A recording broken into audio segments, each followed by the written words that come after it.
Praise lord. దేవుని నామానికి మహిమ కలుగును గాక.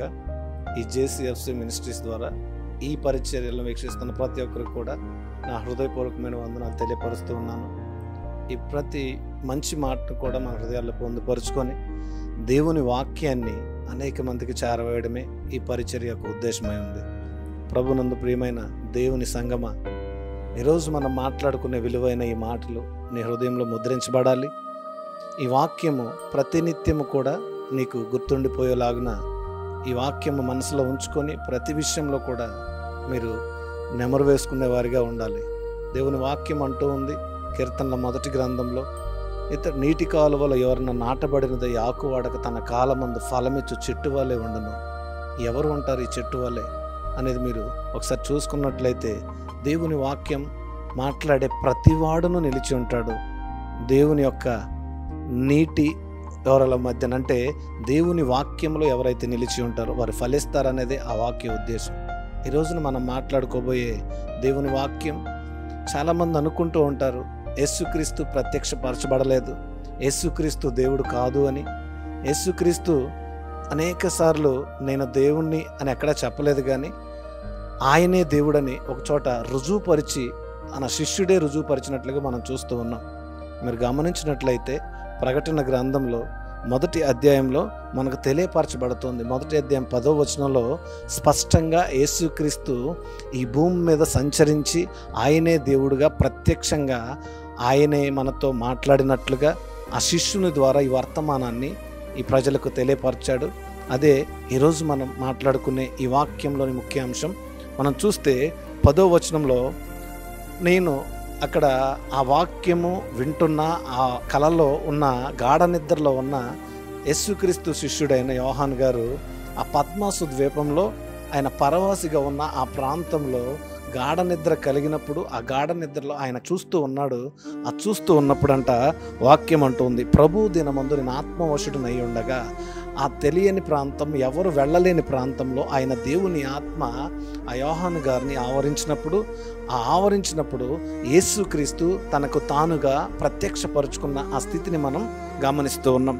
అక్కడ అంటూ ఉన్నాడు, బోరధ్వని వంటి ఒక గొప్ప స్వరమును నీవు చూచుచున్నది పుస్తకంలో వ్రాసి ఎఫెసు, స్ముర్నా, పెర్గము, తుయితైరా, సార్దిస్, ఫిలదెల్ఫియా, లవోదికే అనే సంఘాలకు ప్రకటించమని ఆయన స్వయాన ఆయన మాటలు చెప్పినట్లుగా మనం చూస్తూ ఉన్నాం. చూడండి, ఈ వాక్యం ఎంత స్పష్టంగా ఆయన దేవుడు మాట్లాడుతూ ఉన్నాడు యోహాను గారితో. నేను ఎలా ఉంటానో నువ్వు తెలియపరచు, నేను ఏం చెబుతున్నాను ఈ పుస్తకంలో రాయి, నేను ఎలా మాట్లాడుతూ ఉన్నాను ఈ మాటలను ఆ ప్రజలకు తెలియపరచమని ఆయన కొన్ని మాటలు మాట్లాడాడు. ఇదిగో వినగా నాతో మాట్లాడుతున్న స్వరం ఏమిటో అని తిరుగగా 7 సువర్ణ దీపస్తంభముల మధ్య 7 మనుష్య కుమారుని పోలిన రూపమును ఒకటి నేను చూచితిని అని యోహాను గారు అక్కడ సాక్ష్యం ఇస్తూ ఉన్నారు. చూడండి, మనుష్య కుమారుడు అనగా యేసుక్రీస్తు మనుషుల మధ్యలో తిరిగి దేవుని యొక్క రాజ్యం నుంచి మనుష్య కుమారునిగా భూమి మీదకి వచ్చి మనుషుల పాపాలను క్షమించి వారి కొరకు రక్తాన్ని కార్చాడు యేసయ్య. ఏ విధంగానైతే భూమి మీదకి వచ్చాడో ఆ విధంగానే మరలా చనిపోయి తిరిగి లేచి పరలోక పట్టణానికి కొనిపోబడ్డాడని వాక్యం ద్వారా మనం రుజువులు చూసాం. అదే వాక్యం మాట్లాడుతూ ఉంది, నేను మనుష్య కుమారుని రాయమన్నాడు యోహాను గారితో, నేను మనుష్య కుమారుణ్ణి పోలిన రూపమును నేను చూశాను. మనుష్య కుమారుడు అనగా యేసుక్రీస్తు. నాతో ఎవరు మాట్లాడుతూ ఉన్నారు అని సాక్ష్యమిస్తూ ఉన్నాడంటే మనుష్య కుమారుడు, అంటే మనుష్య కుమారుడు అనగా యేసయ్య. ఆమేన్.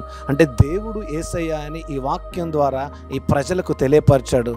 ఈ రోజున చాలామంది యేసుక్రీస్తు దేవుడు కాదు, యేసుక్రీస్తు ఒక ప్రవక్త, యేసుక్రీస్తు ఒక మనిషి, యేసుక్రీస్తు దేవుడు కాదు అని చాలామంది ప్రకటిస్తూ ఉంటారు. అనేక క్రైస్తవ సంఘాలు కూడా దీన్నే నిర్ధారించి బోధిస్తూ ఉన్నాయి. కానీ యేసుక్రీస్తు దేవుడు అని స్పష్టంగా యేసుక్రీస్తు దగ్గర సంచరించిన ఆ శిష్యుడే నేను యేసయ్య దేవునిగా చూచాను, ఆయన రూపం మనుష్య కుమారుని పోలి ఉంది అని చెప్తూ ఉన్నాడు. ఇక్కడ మీరు చూస్తే ఈ సంఘాలకు ఏం బోధించాలని ఆశపడ్డాడు, ఎందుకు ఆయన ఎలా ఉంటాడు, దేవుడు అంటే ఎలా ఉంటాడు అనేది యేసుక్రీస్తుని చూసినప్పుడు యేసుక్రీస్తు దేవుడిలాగా ఉన్నాడని, ఆయనే దేవుడని ఈ వాక్యం ప్రకటించింది.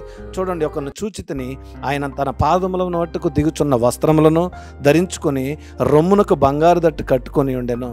ఆయన తల వెంట్రుకలను తెల్లని ఉన్నిని పోలినవై ఉండెను.